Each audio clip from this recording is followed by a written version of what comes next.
happening today. The battle over presidential electors in Congress and the vice president's unique role. We'll talk about that on Jay Sekulow Live. Live from Washington, D.C., Jay Sekulow Live.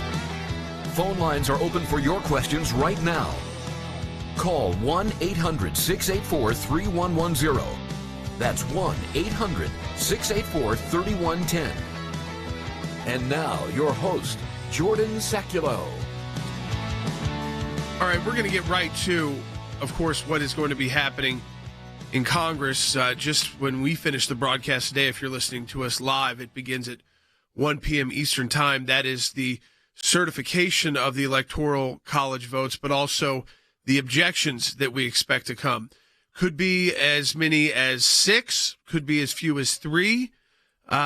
Again, we'll explain that process. If it was 3 versus 6, what would that mean? Well, the 3 that would be chosen would still be outcome determinative. The vote, very difficult. Well, we're going to explain all of this and the vice president's role, too, because that's being discussed a lot. But I think we first have to discuss Georgia. Yeah. The Democrats, let's just be honest, they outworked, they out-organized, they were more enthusiastic, and they didn't buy into, I don't think it was most Republicans, because a lot of them showed up to vote. It wasn't like blowouts.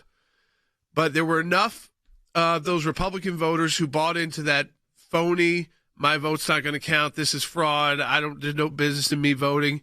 And I think that was the difference. Because remember I said yesterday, if we had over 950,000 plus people voting same day, Republicans would likely both win.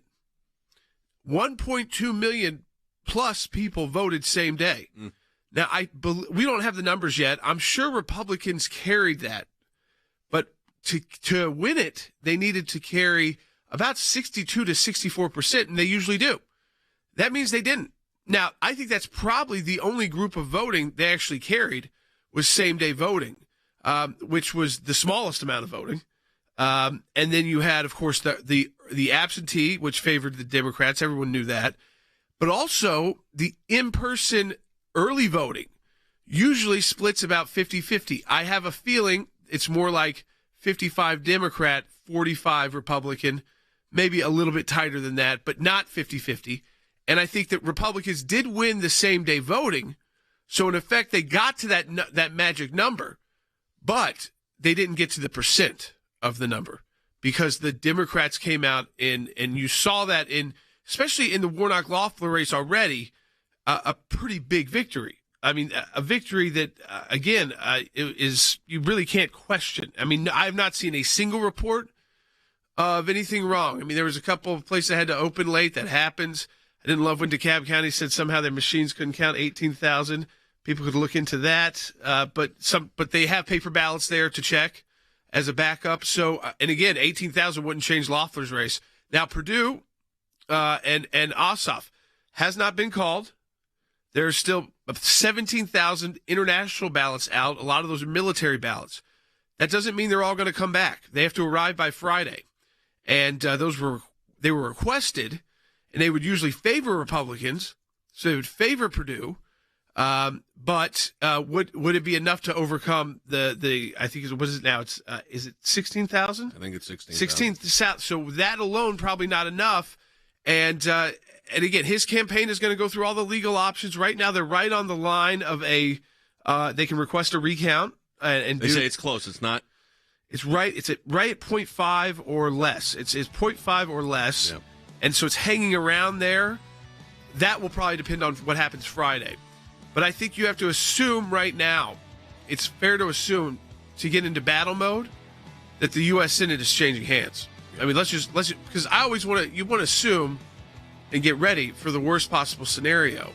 And the worst possible scenario likely occurred last night. It might just take a few days to finalize it with the absentee ballots. But again, we want to get into what Congress is doing today because that's very important when it comes to who is president. Give us a call, 1-800-684-3110. Share this with your friends on Facebook, YouTube, Periscope. We'll be right back.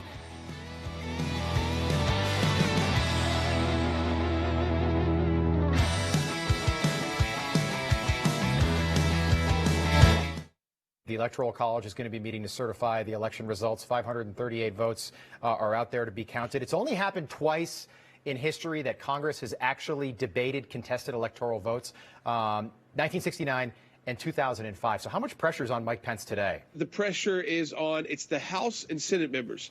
They first have to kind of sign on by each state. So they're read in alphabetical order. They've put in their objection, a House member and at least one Senate member.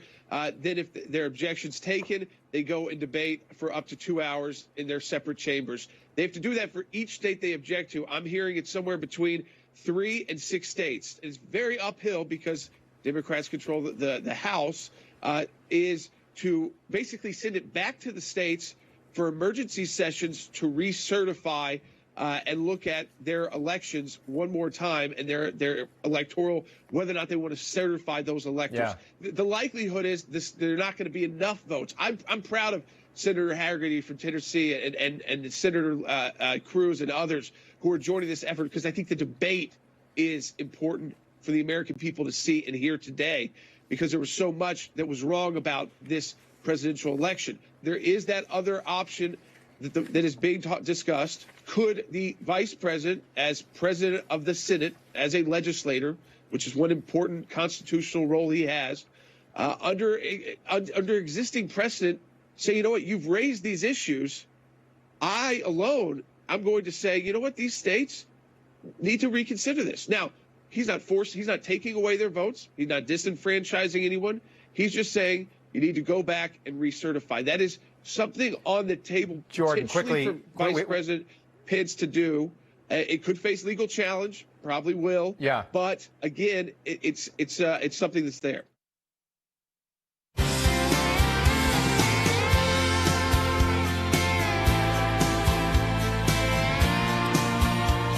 So, of course, there's a rally in Washington, D.C. today. The president speaking outside, I think, on the ellipse of the White House, and a lot of Trump supporters in Washington, D.C.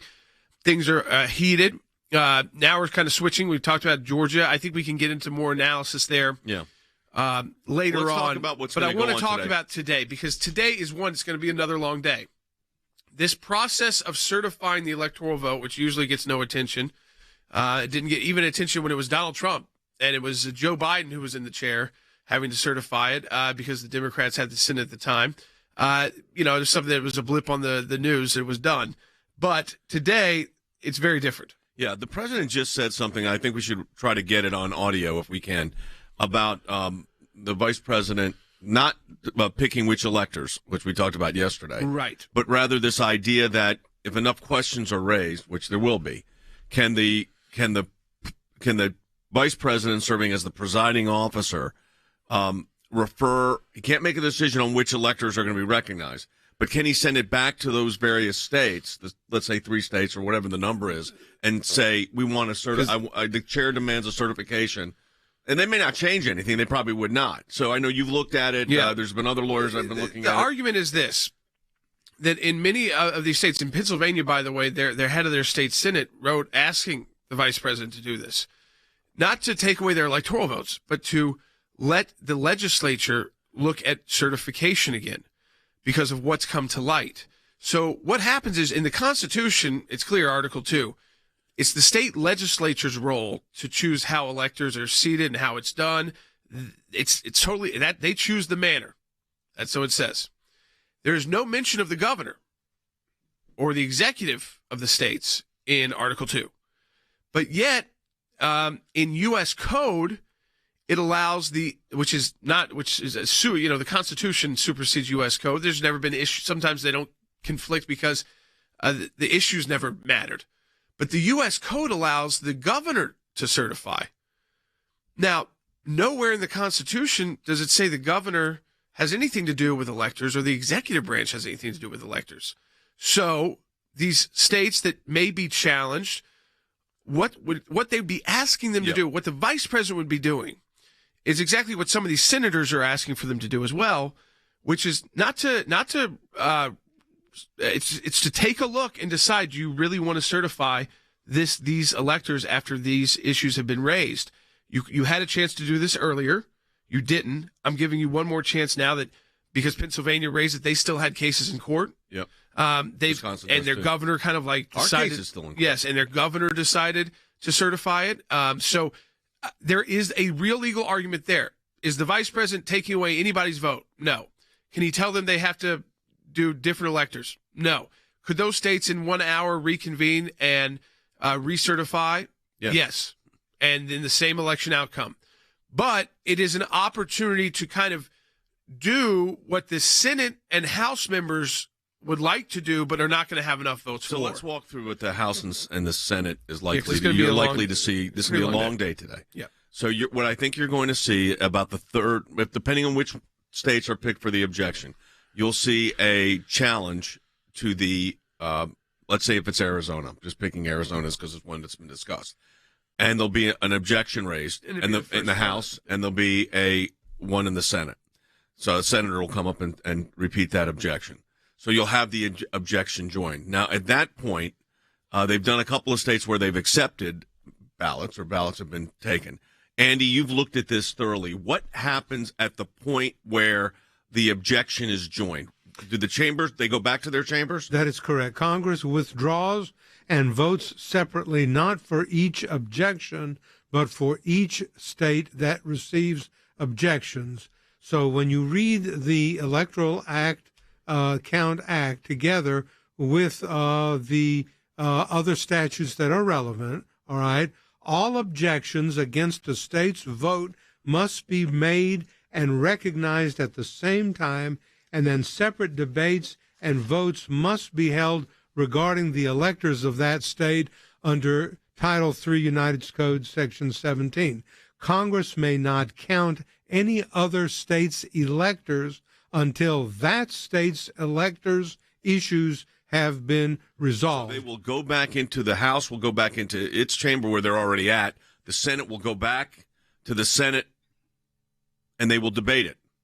And to obtain a successful resolution of the challenge, in other words, for the challenge to be sustained, in other words, for the challenge to reach the number that would constitute where those electors would be challenged and not accepted, you'd have to have a majority of the House and a majority of the Senate.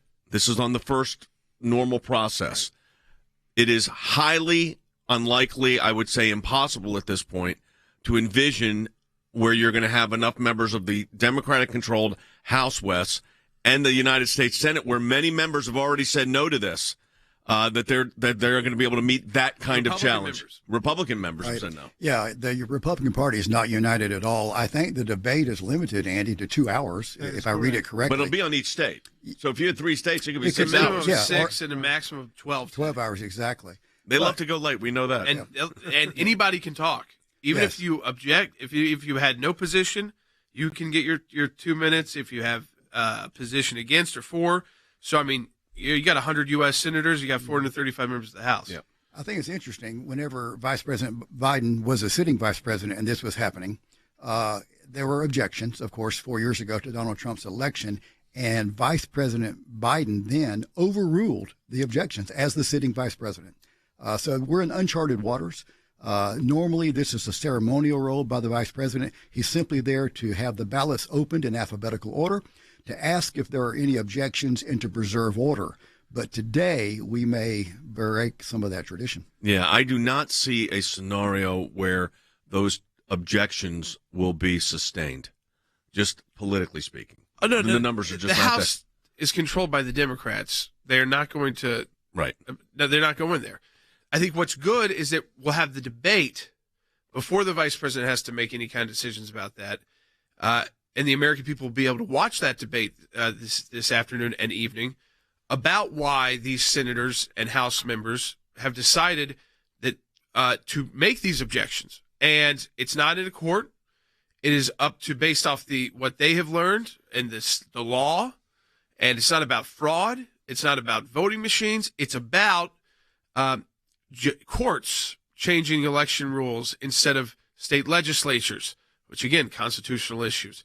It's about changing rules of the game. It's about changing how you do signature verification and what is an absentee ballot versus what is a mail-in ballot, and what if you didn't request an absentee ballot but you sent it back in. even though the state law requires you to request it first. I mean, these are the kind of issues that are going to be raised again by U.S. senators. At least it looks like about 13 of them have joined this group. Now, it doesn't mean that all 13 will object to each one. Right. It might just be like one House member, one senator, one House member, one senator, one House member, one senator. And it'll start at when it's prescribed to start at 1 o'clock Eastern time today. Yeah, and the first state that would be likely is Arizona. Now, the president just spoke, and this is a very interesting development in my view. And rather than the approach that was being advocated by some yesterday, which was this, that the vice president could reject a slate of electors and basically select another slate, pick alternate slates, which I made my point on that yesterday, which is just simply what the Constitution says, and the Constitution doesn't provide for that. This is what the president said today. Take a listen to number 20. States want to revote. The states got defrauded. They were given false information. They voted on it. Now they want to recertify. They want it back. All Vice President Pence has to do is send it back to the states to recertify. And we become president, and you are the happiest people. So this is a different approach. So this approach is the one we were just talking about earlier, and that we're going to get into it in the next segment, which is, can the presiding officer, which happens to be the Vice President of the United States, can the presiding officer, rather than ruling on objections, which he doesn't have the authority to do, can he say to the states, I need a certificate. There's been contests. I've got a letter from the president of the Senate in Pennsylvania saying, don't accept the certification. We think it was improper. And that was from the Senate leader, which is controlled by the Republicans there. Can he then say to these 3 states or 6 states, whatever the number is, go back, and I'm not picking your slate. The vice president would not be picking the slate, but can he say, recertify this? Now, we'll get into the legal questions of whether he can do that or can't do that, and there'll be arguments on both sides. But that's very different. I want to be clear. That's very different than saying I'm going to, as the presiding officer, select who the slate's going to be. Remember this. When I was before the United States Senate for weeks, and the Chief Justice of the United States was there as the presiding officer, some of you will remember this, but I certainly do. How many times did I say, with no disrespect to the Chief Justice, he is sitting here not as the Chief Justice of the United States to rule. He is sitting as the presiding officer for order. And that's really what the role of the vice president is in these kind of situations. Yeah, there's a limited time where the Chief Justice could make decisions on questions, whether they were appropriate. And that's this issue. Asking this question back to the states. Not telling them what to do, just saying, can you answer it again for us? What happened? Early voting was big, not as big. The absentee bit, it was not as big as the November election, but that favored Democrats. We knew that. I think the early in-person voting probably was not split as it usually is, like 50-50. I think Democrats may have won that. If there was 950,000 plus same-day votes total, these 2 Republican senators would win. Well, there were 1.2 million plus same-day votes. I think that may be the one group of votes that they actually won. They didn't win it by the kind of the mid to low 60% number that they were expected to. Democrats likely outworked Republicans, and not enough Republicans ended up showing up. The mess of Georgia in the November election, along with their state leadership, which was not handling that well, and then some of these people kind of saying your vote's not going to count. You put that all together, and you get a Democrat wave in this state, which is not looking good for the. I mean, the Purdue race is still within the margin, and we don't know what will happen there with the absentee. That could take until Friday. Is this a referendum on the Republican leadership in the state, the Secretary of State, Brad Raffensperger, the Governor, Brian Kemp, who was off the campaign trail for the last several days for both these Republican candidates? We've been told it's coming in Georgia, and I think the fruition now is that Georgia Republicans are going to have to retool from, as you said, top-down leadership to really get not just good candidates or the funding, but they've got to put together a strategy that works. And I think that it was a perfect storm for Democrats because of this the anger and just the distrust that came out of the November election. Oh my goodness! I mean, it's unbelievable.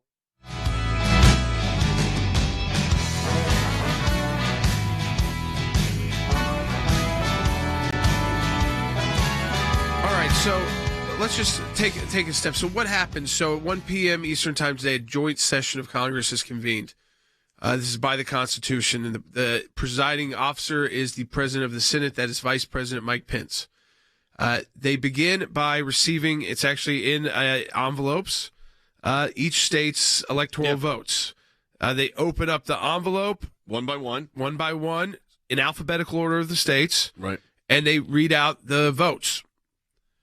When you get to a state, and again, we say this again, because it's alphabetical, the states that we expect to see objections in, the first would be Arizona, then likely Georgia, possibly, definitely Pennsylvania, and then it could be those three. You could also see Wisconsin, Michigan, or Nevada. So you can see up to 6. I think it's more likely on the 3 to 4 number because it gets to a point where, one, it's a strategic move.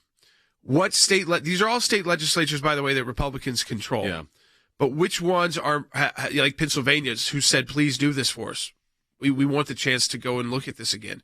So they're asking for this to be done. Yeah, it looks like Senator Cruz is going to object to Arizona. Yeah. Senator Hawley is going to object to Pennsylvania, and Senator Loeffler is going to object to Georgia. Now, the fact is, as you just said, Jordan, it's very detailed, Andy, within the statute as to exactly the manner in which this goes down and what happens. I mean, the envelopes are handled, how the envelope is opened, how it proceeds. I think it's important for people to understand this is already laid out statutorily. It's laid out very clearly. So there's not a lot of wiggle room on the procedure being handled here. No. Well, no, and I'm holding up here, for those of you in our audience who can see it, Title III, United States Code, Section 17, Section 15. Goes into great detail as to how this happens, having read the same in the presence of the hearing of houses, that is, having read the results from the state's electors, beginning with the state. It even says beginning with the state, beginning with the letter A. Then the tellers read them in the presence of the hearing. The votes having been ascertained and counted, the result is announced, and then the declaration is made unless there is an objection. Upon such reading of any such certificate or paper, that means from the state, with the certified electors of the state, the President of the Senate, who is the Vice President of the United States, shall call for objections, if any. So that's his act. That's what he's supposed to do. And that's his role. When all objections so made to any vote or paper from a state have been received and read, the Senate shall thereupon withdraw, and the objections shall be submitted to the Senate and to the House for their decisions. And then those decisions will be made and announced, and you go on to then continue the roll call. Here's what's interesting, and Wes brought it up. Vice President Biden, when he was in this role, didn't just accept the objections and let him go debate, which is how that reads. Right. There's no judgment by the. It doesn't. No, it doesn't say. It doesn't say. It. But he did, because he denied it. Yes. Well, if you can deny it, can you not accept it? And can you accept it? Well, did he deny it, or did he say enough? This is a lost cause. What did he say exactly? I don't know the exact words. The reports from that time say he overruled the objections. No, I remember what he okay, said. yeah. Come on, it's over with. I watched it. He said, "Come on, it's over with." We're going to get the exact. We're going to have our team look at that right now. So I mean, there is this space there where, again, this is part of where it's all laid out very, formally. But I don't think the role of the vice president is adjudication. It is not. That is Correct. different than the role of the vice president as presiding officer, where he could say, "Listen, I've got a letter here from the head of the legislature, saying don't do this. I've got a constitutional obligation to know if there's I'm going to send it back to them. If they certify it, that's it again." Right. And does he have that authority? I think arguments can be made that he does. There'll be arguments against that position. I'm not going to get into which argument prevails. I'm going to say that would be a legitimate constitutional exercise. It brings up the constitutional provision and a statutory provision that are kind of in conflict. But it's complicated. And it does not so everybody needs to be clear on this. it does not ever come to the point where the vice president is selecting the elector. No. In this scenario that we're in, I know people were really upset with me when I said that yesterday, but I'm just giving the facts. The vice president could, I think the argument is strong enough that it could go back. By the way, that recertification could literally be, as Jordan said, 15 minutes. It could say, yes, that's the electors we seated are the ones that should be respected by the House and Senate. So this could happen very quickly.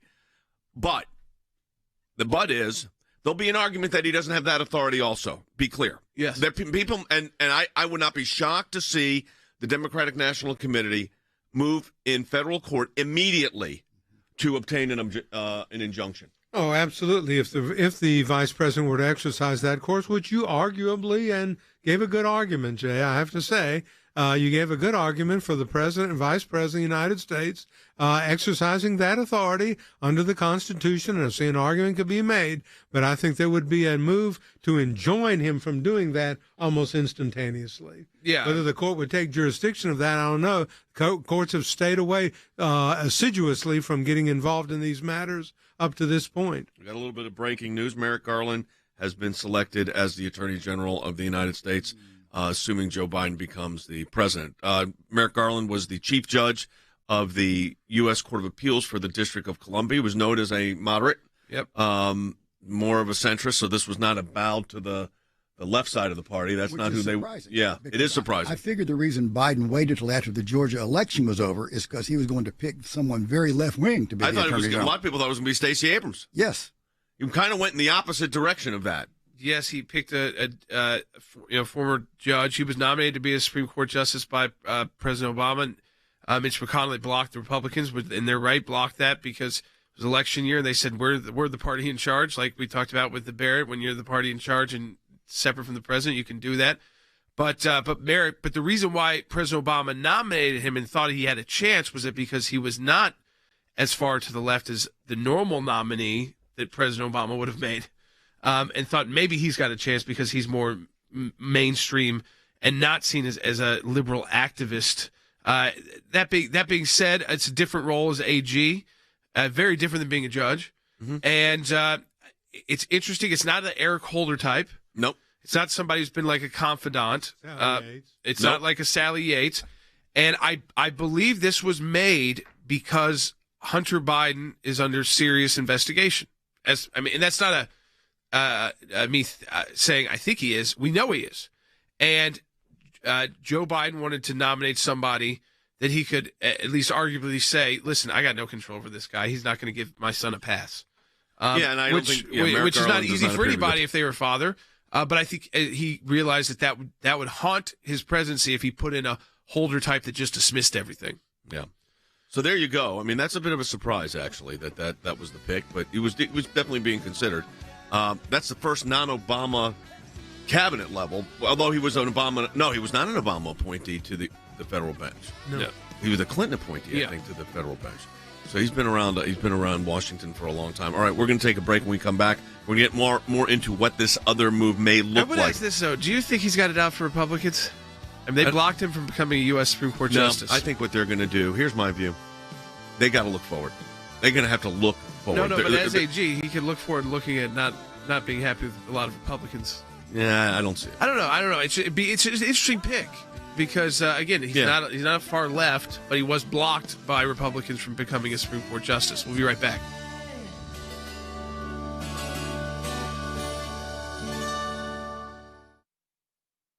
Ted Cruz wants there to be a permanent commission in place that is independent, that can look at election integrity. Do you think something like this happens now? I think it has to happen, but the problem is, look who just took control of the U.S. Senate, as we just reported while I was on air. So I think it becomes that much more difficult to get a commission like that unless they can come up with a real bipartisan one. And I'm not sure that's going to be one that's going to look at the problems that Republicans and conservatives are concerned about, which is this push to try, which I think is coming, to basically do universal mail-in voting. I would love a commission like that. I think it's necessary. I'm concerned because we've now, looks like, lost the U.S. Senate. We're all going to be fighting. It's a 2-year battle.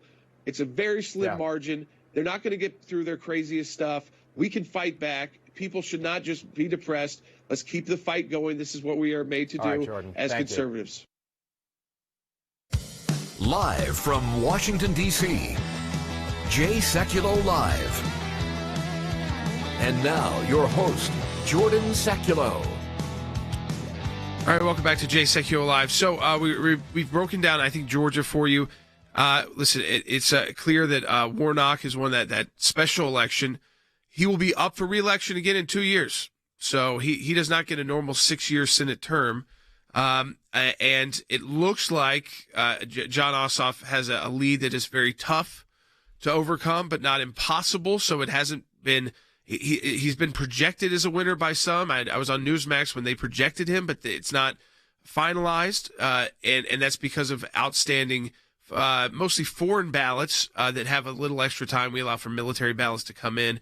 But that is by Friday, and Georgia's Secretary of State said there's only 17,000 were requested. They'd have to all break to. I mean, it's just not all of them will be returned by Friday. Not all of them will be for Purdue. So again, his campaign will go through and see they put out all their legal options. They might be within the margin to have to request a recount. There may be an option for a paid recount. So they're not conceding anything yet, and no one is calling that yet. Some have projected Ossoff. Interesting to see the difference in those two votes, not so much on Republicans, but Democrats, who broke much more heavily in favor of Warnock, and I guess some of them just didn't vote for Ossoff or Purdue. Yeah, that's what it appears. Look, I think the Georgia race is done. Yeah, Georgia is a blue state. I don't know. I think I'd say blue state, purple state. I think that's fair. It's still very close. Democrats just different kind of candidates needed next time around. I think the Georgia Republican Party has to do a lot of. Go to Wes and Andy on this quickly. I'll go to Wes first. And needs to do a lot of soul searching on who their party candidates are. Yeah, they really do. They've had some weak candidates in the last few years. The thing that's interesting about Georgia, and my family's been in Georgia for 8 generations. I have a residence there.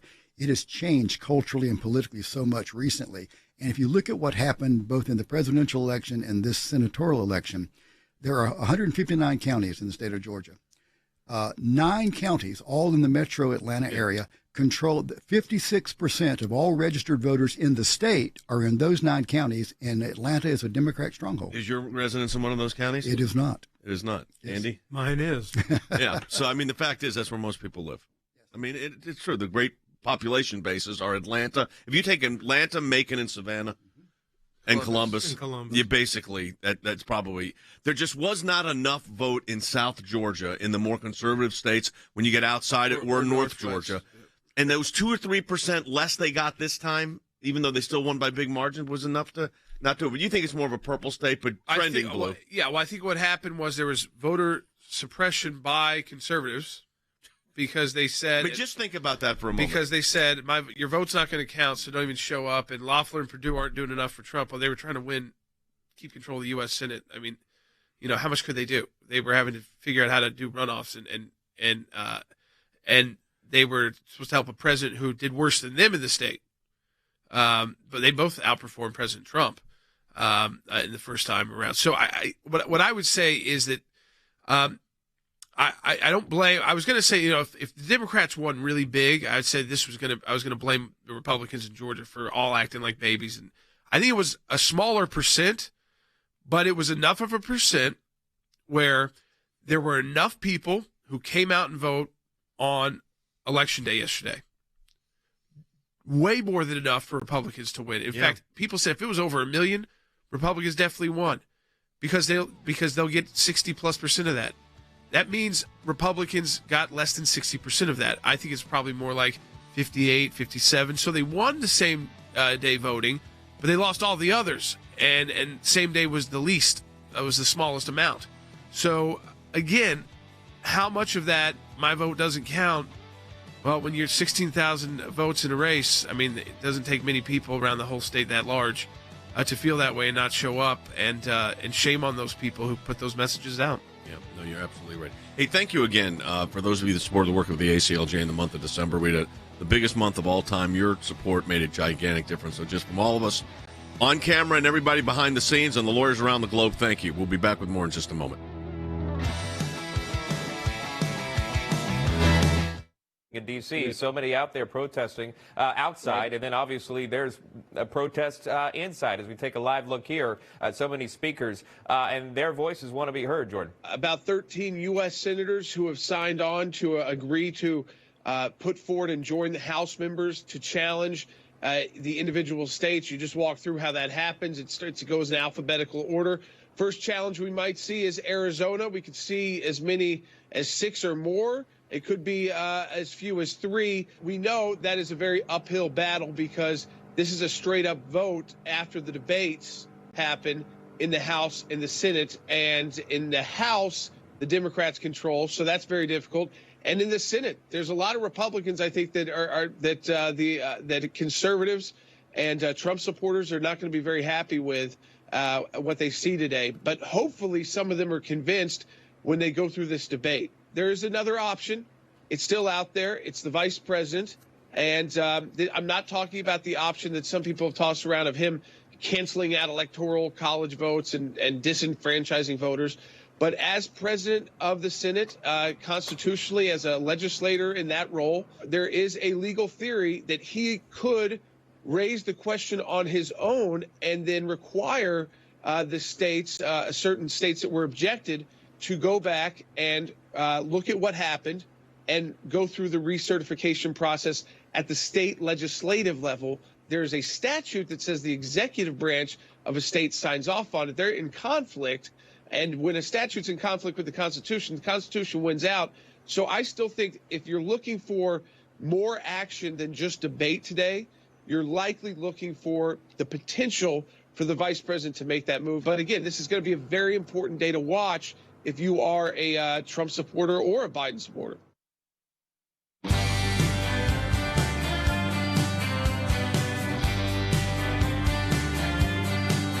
All right, welcome back to Jay Sekulow Live. This is Jordan Sekulow. We are going to get your phone calls. We wanted to bring in our special advisor, foreign policy and national security, Rick Grenell, to comment on on what happened in Georgia, but also 2, what's happening today in Congress. And Rick, I want to read out a tweet you sent out just a couple hours ago.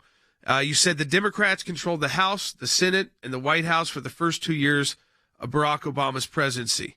They overreached then, and their party is even more left today. Rest up and get ready to fight back.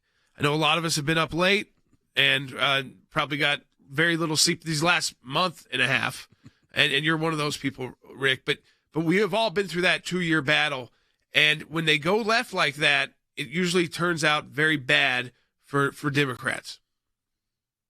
Look, God is in control. Yep. And we have to remember that every single morning when we wake up. Look, it's not a great day for Republicans, but the battle is not over. And I think that you have to take a long-term view of this. We have to fight in the courts. I think ACLJ is more important than ever this morning. And I would just encourage people to get involved, to realize that we do have an option of fighting in the courts, and we have to take that option. That's part of the rule of law. That's part of the democracy that we live in and that we fight for. And I think today in Washington is the same way. This is all legal. This is all laid out in the Constitution. These are all options that we get to have. Now, I will give you that they're unique. They're not often used, but the Democrats have used these certainly in the 2000 election. You can go back and Google how many times the Democrats were objecting. And by the way, it's scary when you look at those videos in 2000 because there's a whole bunch of Congress people who are still there 20 years later. Yeah, no, you're right about that. And look, I mean, it was after the Bush versus Gore decision when it went then for certification in the Congress. It was Barbara Boxer out of your home state of California that led the objection. And in the recent 2016 election that Joe Biden presided over, there was a whole host of objections made. So that process is going to play out. Now, I personally am of the view that I don't think those objections are going to carry because the numbers just aren't there. So it's not outcome, as I like to say, it's not outcome determinative. What I do think is outcome determinative is this.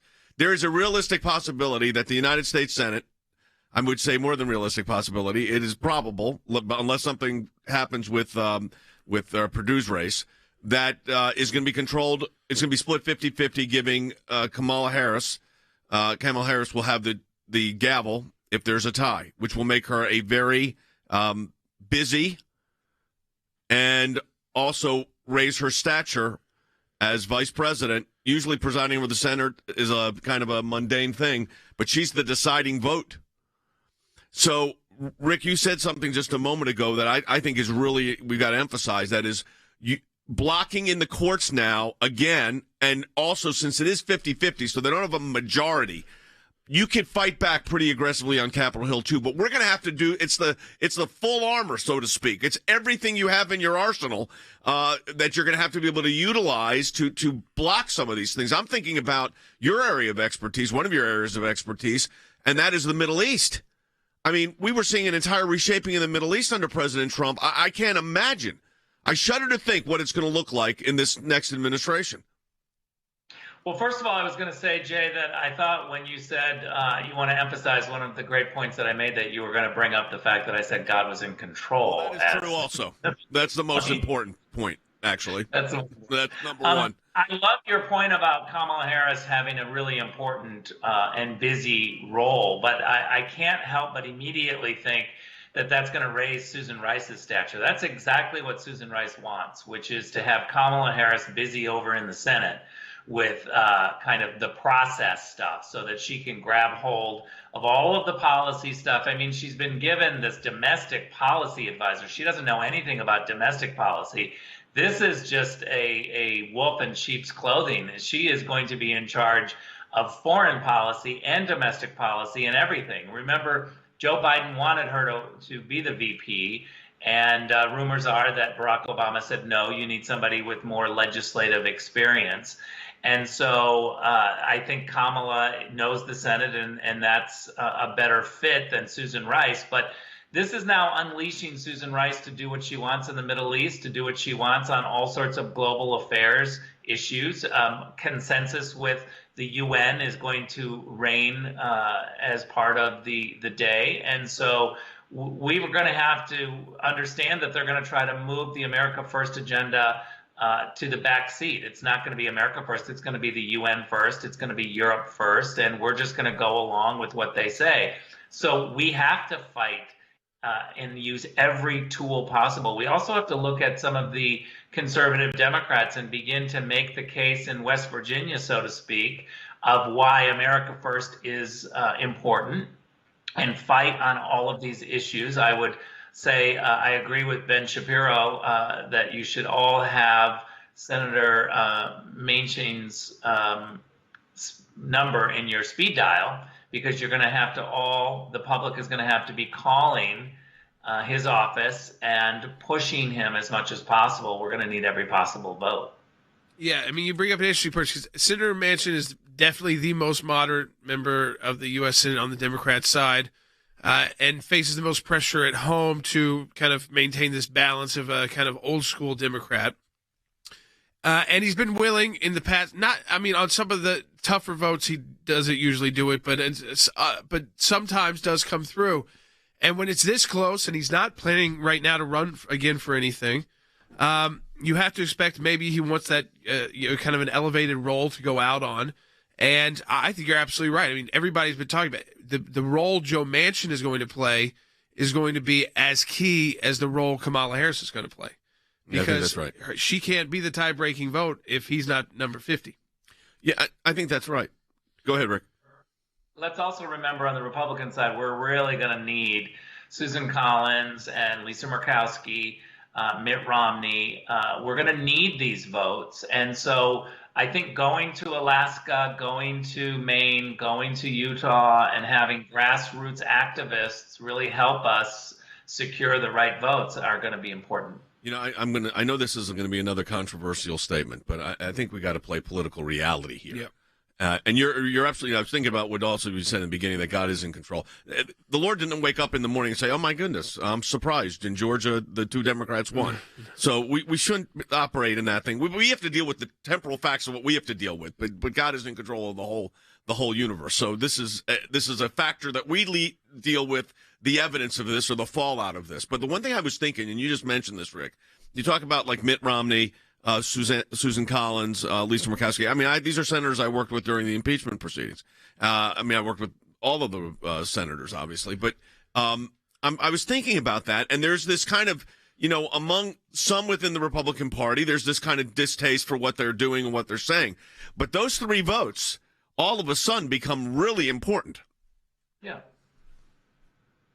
Look, I think they are very important, and we have to remember that all 3 of them are Republicans, and we have to just make the case. I know politics is not an altruistic sport.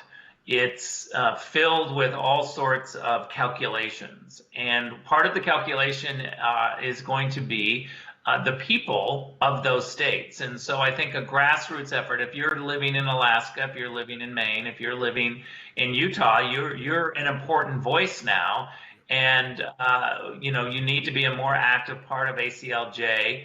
We need your help to bring these arguments to the forefront, and especially in the court systems. I think about someone like Susan Collins. She was in a very tough re-election battle, and Republicans came to her aid, not because they always agreed with her on everything, but because when it was the tough issues, she did the right thing usually, and she might have complained a little, she might have taken a different tact on some issues, but on the again, like you said, Rick, she is a Republican. She was reelected because she was able to fundraise from outside the state. I'll say it, outside of my role as ACLJ. I never thought I would send this donation to Susan Collins. Send a few in. Not because I agree with every position she has. I don't. But it's key. I knew that if she was gone, Maine was gone, and we would probably have a very difficult time of getting a Republican back there. Mitt Romney's not a lost cause on everything. I think he had a distaste for the current president. He wanted to be president, and he's in the Senate, but we've all worked for him. Rick worked for him. I worked for him. It's again, you don't want to just give up on these people on core principles of the party. And same goes for Lisa Murkowski, Shelley Moore Capito, and others. Can Rick stay during the break? Can we keep him on during the break? Will that work? I'm sure technically, yeah. If Rick, you'd stay for the 2 more minutes, because there is a question I want to ask when we come back. Yep. So if you're on Facebook or YouTube, share it with your friends right now, because I want to ask Rick a particular question. Oh, also, let me say this, and I should not have forgotten to say this, and I'm going to say it again for the 3rd time today. We had the largest month in the ACLJ's history. It's a 30-year history in the month of December.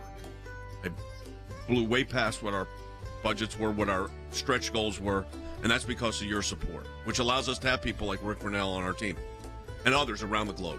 And it's really ACLJ more than ever right now. All right, we'll be back with more in just a moment.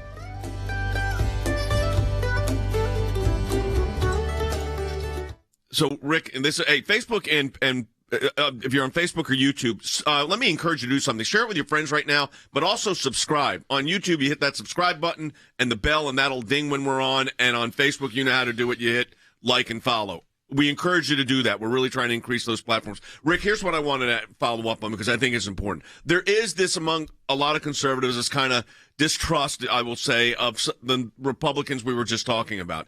But, Jordan, and you just said it. You both worked for these guys. I mean, you worked for Mitt Romney. Jordan worked for Mitt Romney. I helped Mitt Romney. I didn't like his vote in the impeachment. I disagreed with it. But the fact is, he is on a lot of these issues, they do kind of coalesce. When you're in this type of a split, you really need that coalescing. Absolutely. And let's remember, there's a whole bunch of senators that I disagree with on the 230 issue. I think they should bring it up and they should push it harder. And we're always going to disagree, but we have to remember that all 3 are Republicans and we support them and we want to keep them close. Let's also remember, and we should shout it from the rooftops every single day, the Lincoln Project ran ads against Susan Collins. They wanted to defeat her. So all of these, groups that pretend to be Republicans and who are never Trumpers, they ran a race to defeat Susan Collins. Conservatives came to her defense, wrote checks, supported her, did everything we could to help. Yeah, so that's why I wanted people to hear this. I mean, this is where you got this. The art of politics right now is about to come and play. Rick, I appreciate you being with us. Appreciate your insight. We'll see what happens in the hours and days ahead. It's going to be an interesting afternoon, evening, and late night, I suspect. Thanks a lot. Folks, if you're on Facebook or YouTube, great time to subscribe and share with your friends. Hit that subscribe button on YouTube and also the bell to let you know when we're coming on live. We'll be back on our radio networks in just a second here.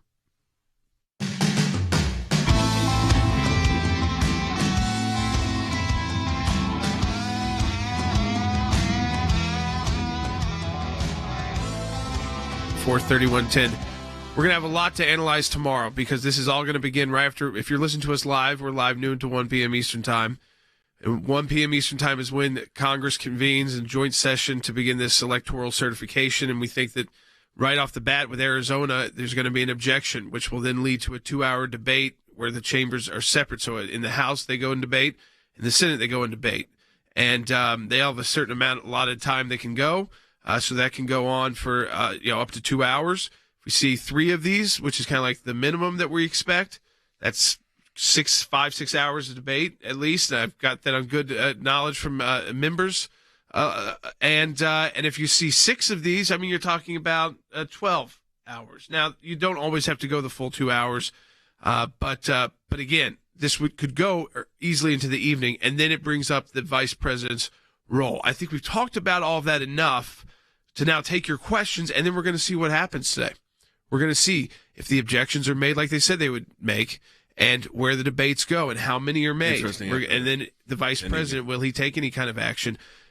Because we know the votes are not there in the House to do this, right, or the Senate. So it would to get any kind of relook by the states, it would take the vice president doing something that hasn't been done before. Let's go to the phones. I'm going to go in order. People have been holding on. Let's go to Nicole in Rhode Island on line 1. Nicole, welcome to Jay Secchio Live. Yes, thank you. I want us to go back in time for just a second, or so many seconds, to think of our founding fathers that debated from June, July until August, September, the exact words they wanted to put into our United States Constitution. Now, just think of that right now and just put yourself there and get rid of all the minutia of the newscast and what everybody's going to say. And let's just go back to what really matters is, what does the Constitution say? What is supposed to happen? Forget what everybody's going to think about us or whatever. So what is so quickly go ahead with your question. Thank you, because I'm going to say 2 paragraphs, okay?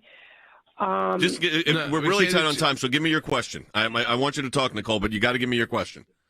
Okay, well, we've got Article 2, right. Section 1, Clause 2, right, that clearly states that it's supposed to be decided by the legislature. Right. We can't imagine that back then, before airplanes and... So there's a constitutional process in place inside that same document you're talking about in the United States Constitution on how it's handled if there is a concern over electors. And that's where the Senate and the House can raise objections. And that is going to happen. The problem here is, for those that are advocating that the objection be made, is that there's not going to be enough votes to carry it. So the other option that some have discussed, which does not make any constitutional sense, is, the vice president just rules that these slate of electors are not appropriate and not going to be counted. But I want you to think, you said you want to go back in history. Let me go back in history 4 years. Joe Biden was the presiding officer of the United States Senate and House when they were in joint session for the Electoral College submission and tally. What if he would have said, you know what, I don't like the way Hillary Clinton got 5 million more votes than the president, Donald or Trump 3 million? The Russians. Yeah, Donald Trump, there's all these allegations. I'm going to, you know what, I don't think these Electoral College is right. I'm going to decide that I'm going to recognize only the ones that were for the to get Hillary Clinton into 270, or I'll just send it back to the House myself. You think that would be a good constitutional option? I don't think so. And that's the same if it's a Republican, a Democrat, an independent, or whatever party it is. There you go. No, I think again, let's play in reality. A lot of this is confusion too. There's a lot of junk out there in the social media world, and then you've got to find truth tellers in this. Even if you don't like what you're hearing, Now, we're not saying there's no options here for the vice president, but we are saying that it's limited. It will be challenged in court, and it's be the states making the decision, which is what you were just reading, which is the Article 2 saying that that's what who should be certifying it. But to put the pressure on Mike Pence to do something that he can't do, and that people are saying they're writing letters to Mike Pence, do something. People are emailing. He's got legitimate issue. You got the head of the Senate in Pennsylvania saying, "Hey, there's a problem here." There's a novel argument to make. So there's a novel argument that could be made that maybe he can then say to the Pennsylvania legislature, "Hey, you're telling me you don't want this certified. You have electors. Now you're saying you don't want them. You're the legislature. You're supposed to be deciding this. Who is your electors?" Yeah, that's different. That he's not going to decide who the electors are. Nope. And there's arguments that he has the right to do that, and there's arguments that he doesn't. And then the question is, will the court even hear that, and will those states just say, if the courts don't hear it, those states could all just certify in 10 minutes, right? As quickly as they can convene. All right. Back to the phones we go. Let's go to Diana in Texas on line 3. Diana, welcome to Jay Sekulow Live. Thank you. It's an honor and a privilege to be able to get on a call with you guys. I only have one short and sweet question for you guys. Yep. Due to all of the findings of Mr. Pulford that the Dominion machines were hooked up to the internet and so forth and so on, how are we expected to trust another election using the same machines? Okay, so you raise a question. We're tight on time, so I'm going to go to that. The evidence that was presented did not convince a judge or an appellate court or the Supreme Court of the United States. Yeah, I mean, that's it. And I don't even know if there was any actual good evidence to show that they were hooked up to the outside somebody internet. said it was connected to the internet. There's internal that they're allowed to. There's external. These are up to the states. The states make the decision about what election systems they want to use. And let me tell you something. That had nothing to do with what happened in Georgia last night. The Democrats just outdid the Republicans. It happens. That's politics. I mean, they came in with momentum.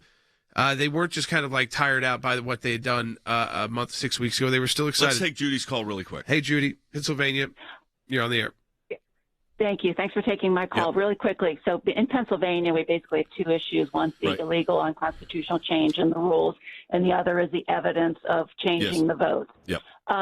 Assuming nothing changes today with Congress, what recourse do we, the people, have for these things that happened illegally in Pennsylvania? Elect new legislatures in your state. And the reason I say that, Andy, and I'll go to Andy West really quickly on this, is these states that are complaining the day before certification or the day of certification could have taken action themselves and 2 months ago. Slate of electors in. And put another slate of electors in. That's right. It's up to your legislature. The Constitution is very clear that the means, manner, and method of accepting and deciding the constitutional electors is left to the legislatures of the states. They were looking first. They wanted the Supreme Court to tell them they had to do it, but the Supreme Court was thinking, "Wait, we don't need to tell you this. You can already do this." Right. Now they're looking for Vice President Pence to tell them to do it.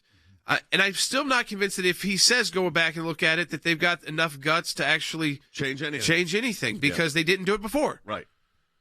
Here's the bottom line. It's going to be a long day and an interesting day. But at the end of the day, in spite of the objections of 13 senators and over 100 members of Congress, it will have no effect on Joe Biden being inaugurated in 14 days. Yeah, that's probably the reality, unless the states do some kind of recertification. 3 of those states switch on the recertification. Which they have the power to do. Or the votes somehow mysteriously, the Senate says, you know what, this is wrong. But he's tough to get the House. No, so it's going to be what the problem here was.